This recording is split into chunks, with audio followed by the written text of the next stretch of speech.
U.S. threatens consequences after Russian troops allegedly killed American journalist in Ukraine.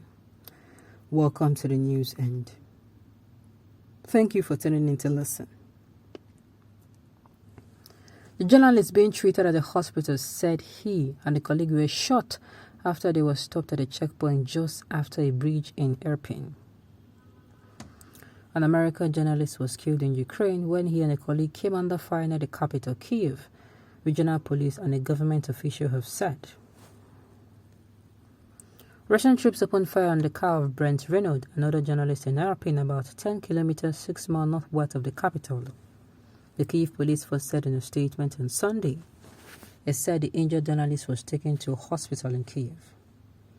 The advisor to the Ukrainian Interior Minister Anton Heraschenko confirmed the incident on a Telegram channel. There was no immediate comment from the Russian authorities, Al Jazeera reports. The journalist being treated at the hospital said he and a colleague were shot after they were stopped at a checkpoint just after a bridge in Irpin. Juan Arredondo told Italian journalist Annalisa Camilli in an interview from the hospital before being taken for surgery that the colleague who was with him was hit in the neck and remained on the ground earlier on Sunday. Camilli told the Associated Press news agency that she was at the hospital when Arredondo arrived and that Arredondo himself had been wounded, hit in the lower back when he stopped at a Russian checkpoint.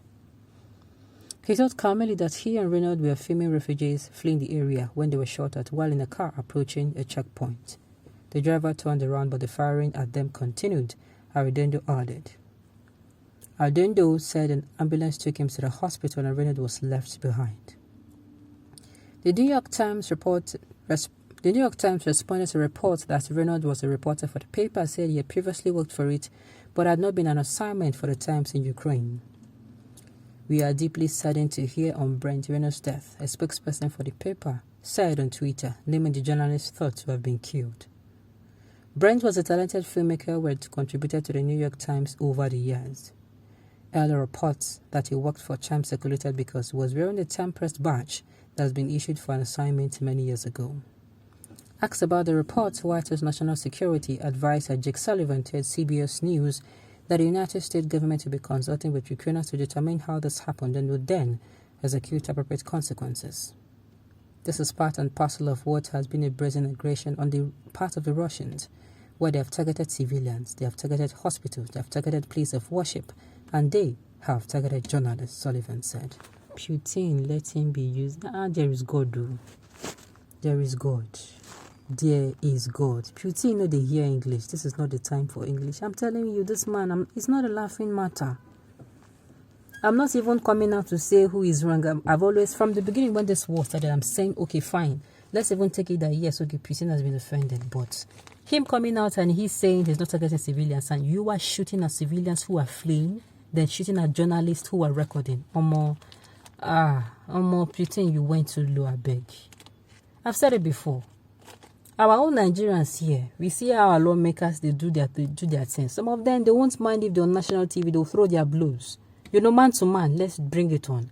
But bringing people who they don't, most of them, fine, maybe they might be, yes, they might have known how this started. But these people, they don't have a choice. Their president is there. If you want to dig a man to man, or if you want to call for dialogue, or you want people to haul insult at each other, you can go and do it in a place, privately. But not bringing people, bringing children, bringing mothers, man, this is not fair. This is certainly not fair. Let the real war begin. It is not in only Africa that it is known for. Let it start happening up there.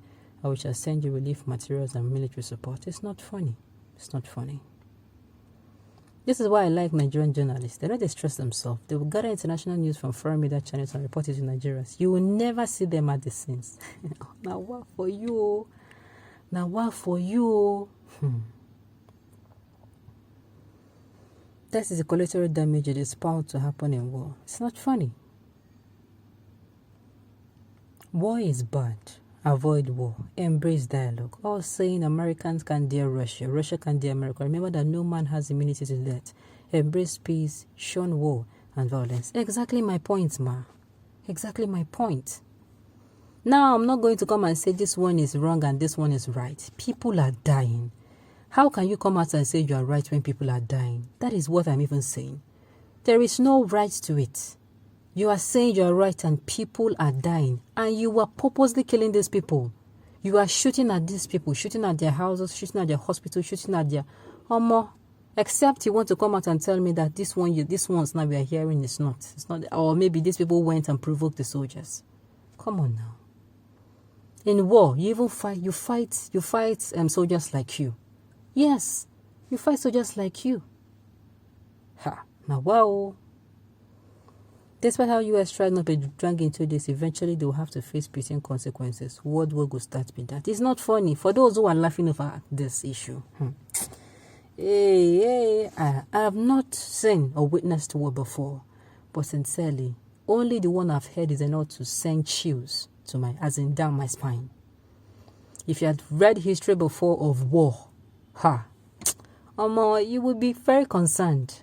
This one will not be like laughing the way people are laughing over this thing. It's not funny. It's not funny at all. My brother, ever since Nigerian government was killing us, Ukraine was mute. During Biafra Nigerian war, they fought against us. Why can't you go and give independence to those who by law deserve to be free? Instead, they kill, jail, and even send them to exile. Even during this war, do you see how they are humiliating other nationals living with them? Let them sort themselves out. Okay. America and their tricks again. Let them try themselves with Russia. Trump done already did with them. For me, I don't care. Americans should stay on their own. Russia and Ukraine should cut this